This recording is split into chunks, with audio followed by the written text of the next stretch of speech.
Bismillahirrahmanirrahim. Recently, my family member watched the live sohbet and he asked why we say Medet to Shaykh Effendi when Allah is closer to us than our jugular vein. Could you please explain so it may be clear for him? Bismillahirrahmanirrahim. We say Medet to Shaykh Effendi because the support, Medet means support or help.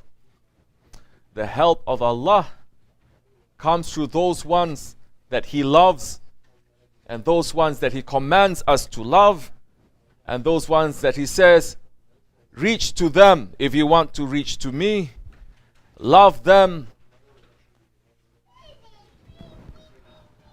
Otherwise, I'm not going to love you and I will not accept you. This is Ayat al-Karimah, Allah subhanahu wa ta'ala saying, say to them, Ya Muhammad alayhi salatu wassalam, if they love Allah, they must love you and obey you for Allah to love them. There is a condition now.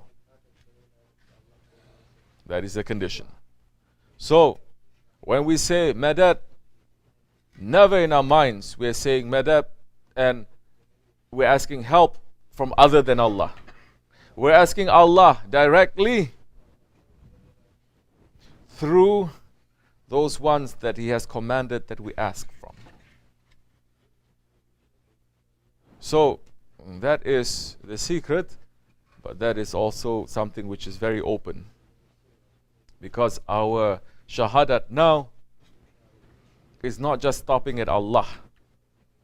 La ilaha illallah Muhammadur Rasulullah. That the extreme Wahhabis, they're saying, don't do that. Don't concentrate on the Muhammadur Rasulullah because there is only Allah. Some, they are saying, don't put the name, the calligraphy of Allah and put next to it Muhammad alayhi salatu wasalam because you're making a shirk. They say Allah is there. So you go further than that, you're going to say, why you have to follow hadith? Follow only the Quran. Because the Quran is more important than the hadith. It is the word of Allah. Now, people don't understand now. If you are just going to follow Allah and ask directly from Allah,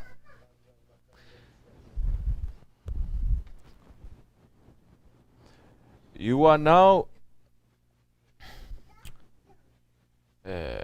looking and seeing that there is nothing between you and Allah.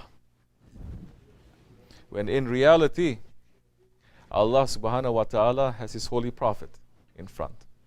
That is our shahadat, isn't it? And Allah subhanahu wa ta'ala has those ones, the prophets that are between us and Him.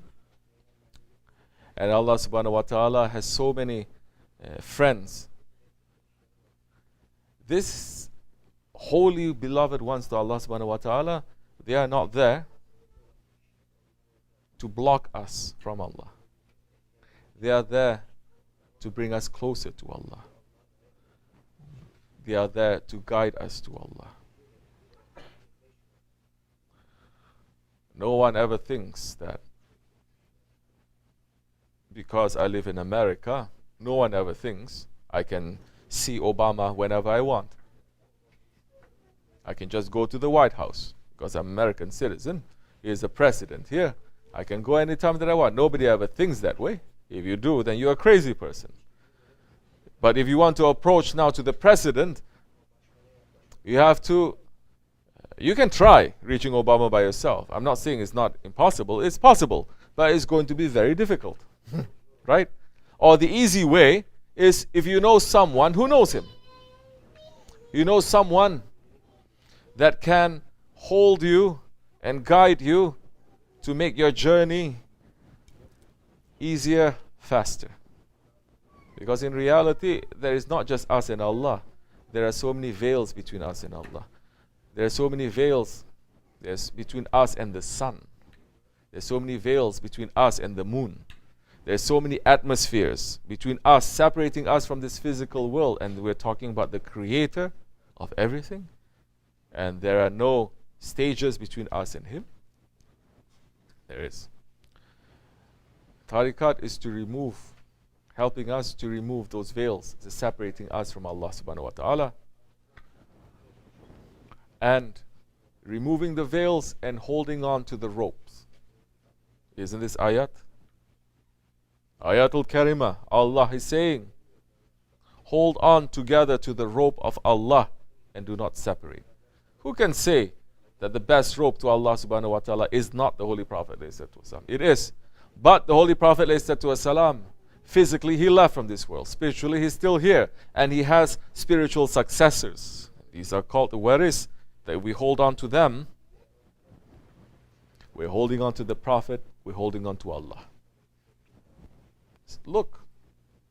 So many ayats in the Quran saying, obey Allah and obey His Messenger.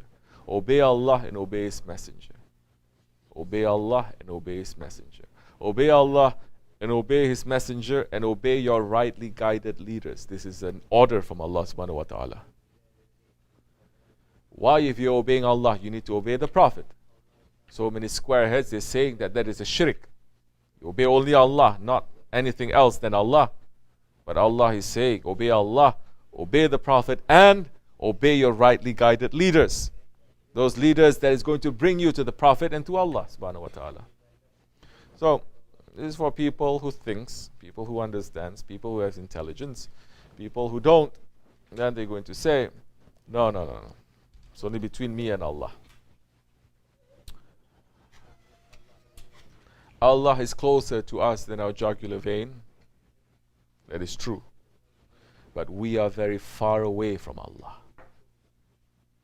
Allah is closer to us than our jugular vein. But we are very, very, very far away from Allah. We need to come closer to Allah. You have anger in your heart, you are very far away from Allah.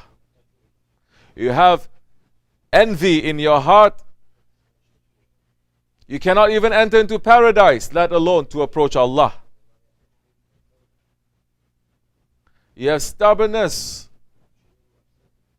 and you have arrogance. All these are veils blocking you from Allah. So we're saying, Madad, Ya Shaykh, Madad, Ya Sultan al-Awliya, Madad, Ya Rasulullah, Madad. Then we are holding on this rope of Allah because they all represent one rope of Allah. We're not separating, and it will lead us to Him, inshallah Rahman, as much as we can. Assalamu alaikum wa rahmatullah.